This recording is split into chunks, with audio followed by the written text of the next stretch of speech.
Et salut à tous! Aujourd'hui, je vais vous présenter ces petites chenilles que j'ai imprimées pour le TRX4M. Je vais vous montrer l'assemblage et le montage. Donc, ce sont des chenilles qui sont totalement imprimées en 3D. La chenille principale, elle est réalisée en TPU, donc c'est un filament souple. La particularité, c'est qu'en fait elles sont super fines au niveau des liaisons. Du coup il va falloir tricher sur votre extrusion. Moi j'étais avec une buse de 0,40 et du coup j'ai dû mettre sur mon slicer 0,25 pour que le slicer puisse détecter cette fine épaisseur et pouvoir l'imprimer. Au niveau des chenilles, on a une pièce principale avec deux petites bagues qui vont venir maintenir le pignon, si on peut l'appeler comme ça, qui va venir entraîner la chenille. Et ici on a l'hexagone. Après on a des petites roulettes comme celle-ci. À l'intérieur on a des tout petits roulements et le reste c'est imprimé en PLA. On en a deux grosses pour l'avant et après toutes les autres roulettes vont être petites comme ça. Et tout est maintenu avec des petites vis de 2 mm. On a du 2 par 8 pour les roulettes et du 2 par 10 pour tenir les petites bagues. Je vous montre l'assemblage. Donc on installe les gros roulements. On vient mettre en place dans la bague. On regarde bien, la partie hexagonale doit être côté intérieur. Donc il faut que j'enlève les petites bavures liées à la première couche.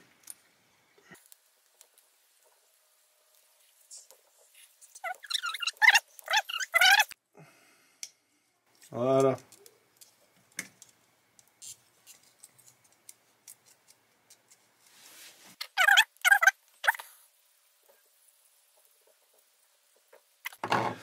On serre modérément, ça reste du PLA. Pas y aller trop fort pour pas tout casser.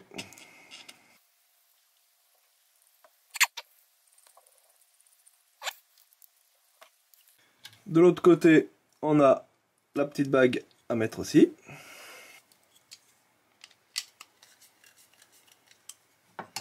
Ah, il reste un support. Et voilà, le pignon principal est monté. Après, j'installe les grosses roues. Donc elles vont sur la partie avant, la partie qui est la plus éloignée. Ce que je fais, c'est que je viens mettre embuter le roulement et hop, je redesserre à peine pour qu'elle soit bien libre. On vient faire pareil à l'arrière.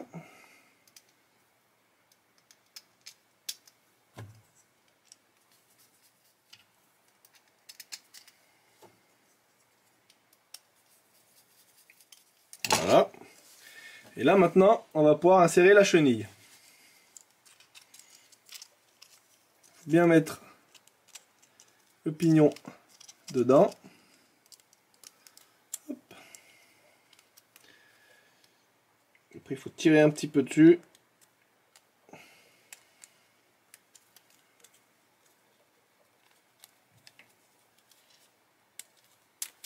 Et voilà. La chenille est passée. Maintenant, on va venir finir de mettre les petites roulettes restantes. On tire un peu sur la chenille pour libérer la place. Et on vient visser.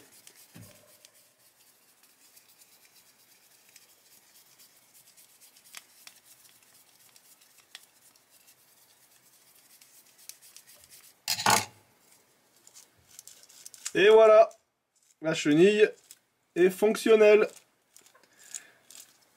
Maintenant, il ne reste plus qu'à l'installer sur le TRX4. Donc pour installer les chenilles, on a une clé spécifique qui est ici. Ça permet d'aller visser l'écrou au plus loin. on va démonter la roue du TRX4. Voilà. On enlève la roue. On prend notre écrou qu'on vient insérer sur la petite clé d'assemblage. Et en fait, les chenilles, on peut voir qu'elles ont la forme du pont. Elles vont venir se mettre sur les petites oreilles ici. Et pareil à l'avant. À l'avant, elles ont la forme des fusées pour permettre d'être bloquées. Il y a un léger jeu qui n'empêche pas le fonctionnement. Donc là, on vient prendre la chenille arrière et on vient la mettre tranquillement. La voilà mise en place. C'était pas évident à rentrer. Maintenant, on met notre petite clé et là, on vient serrer l'écrou. Du coup, les chenilles arrière sont plus difficiles à mettre que les chenilles avant. Les pièces sont vraiment ajustées au millimètre. L'écrou est serré. Et on peut voir que ça fonctionne. On va monter la dernière.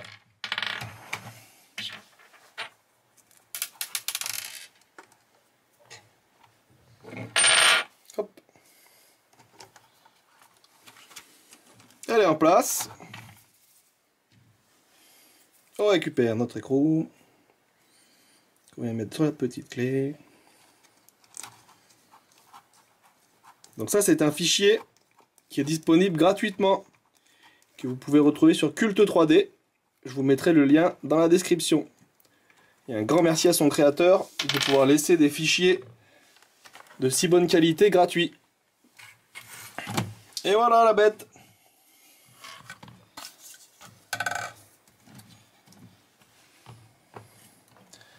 On a toujours les croisements de pont.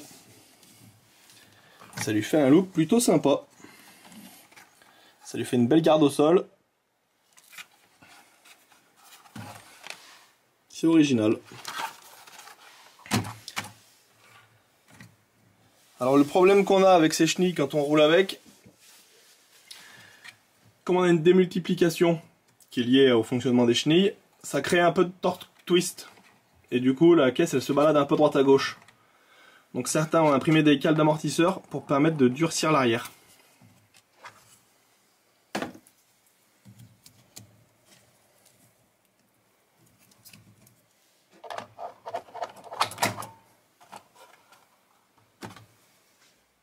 Petit tour rapide sur la piste d'intérieur. Pour l'instant on n'a pas de neige, ni de sable.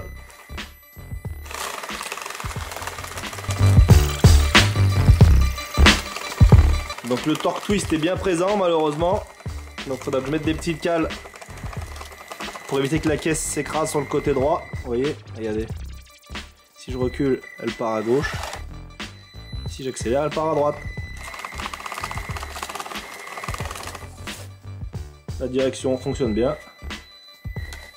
C'est vrai que le problème de la caisse est un peu vilain au niveau du fonctionnement.